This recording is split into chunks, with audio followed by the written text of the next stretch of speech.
welcome back to The Explainer. So, today we are diving headfirst into the fascinating and honestly kind of intense world of the Shukravanshi chart.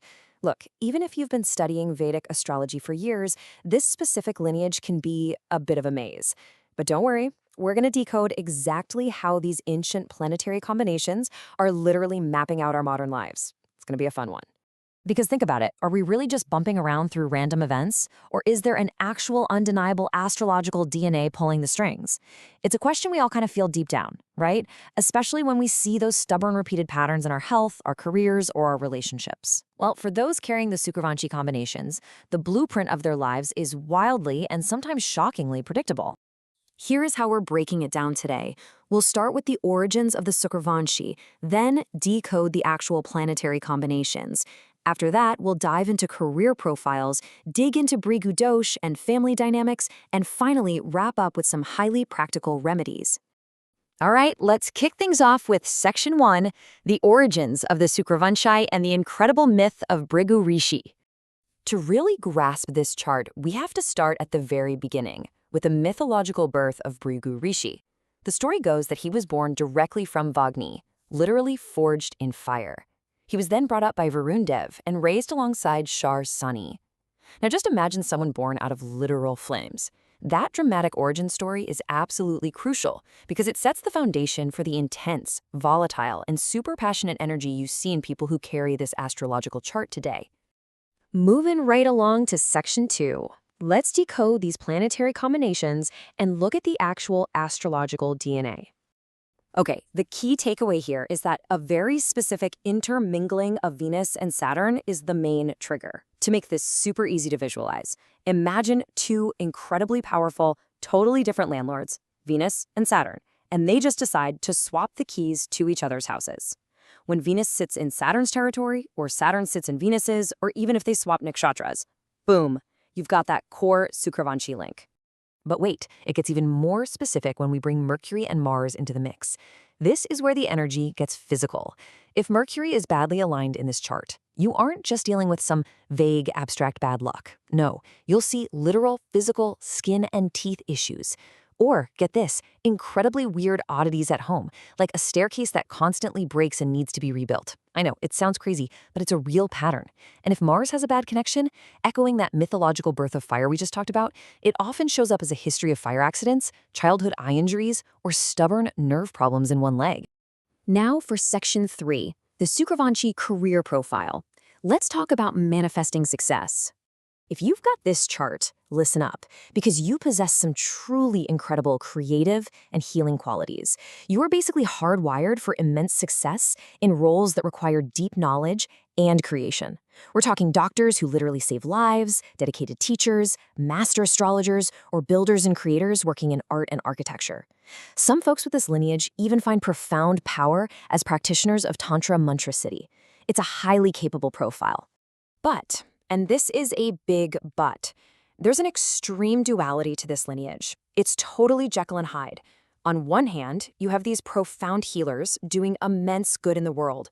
On the other hand, if the planets are afflicted, well, what we call asura, or demonic tendencies, can emerge. Day to day, this looks like quick, fiery anger, picking fights constantly, being angry at God, or having this really toxic habit of openly cursing other people the second things go wrong. That brings us to Section 4, life patterns and Brigu Dosh, also known as the curse of Venus. So, Brigu Dosh, this is essentially a planetary curse of Venus. It pops up specifically when Venus lands in the 2nd, 4th, 8th, or 12th house of a chart. And when it does, it kicks off this massive domino effect of struggles, hitting two areas the absolute hardest: personal wealth and marital harmony. Let's make this concrete. Imagine a guy, let's call him Jay. Jay has Brigu Dosh. Now, Jay works incredibly hard, but despite that, his financial condition just slowly, gradually declines. Then, by the time Jay hits his 30s or 40s, this bizarre phenomenon kicks in. He does literally 100% of the work at his job, but someone else completely steals the credit, every time. Plus, in his personal life, there are these exceptionally high dowry exchanges, and shockingly, he and his spouse end up viewing each other as actual enemies. And the marital quirks don't stop there. They are incredibly stubborn. For example, fathers of these individuals often show literally zero interest in getting their kids married. When they do marry, the spouses are often notably older. And perhaps the most striking trait? An absolute, downright refusal to accept a breakup.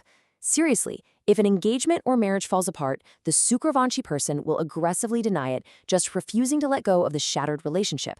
Also, daughters often suffer deeply without their father's blessing. Oh, and here is another fascinating, highly specific quirk about family bonds. These individuals almost never get any recognition from their father's side of the family. Instead, they usually find their true belonging and respect by moving entirely away, often to their maternal grandparents' village or city. Their identity and support system are profoundly, deeply anchored to their mother's lineage. Okay, moving on to our final section, Section 5, Remedies for the Planetary Curse. Let's talk about mitigating that negative energy. Because to fix the curse, you really have to understand where it comes from. The ancient lore tells us that the Guruvanshi actually burnt down a forest. By destroying nature like that, they brought the absolute furious curse of Mercury down on themselves.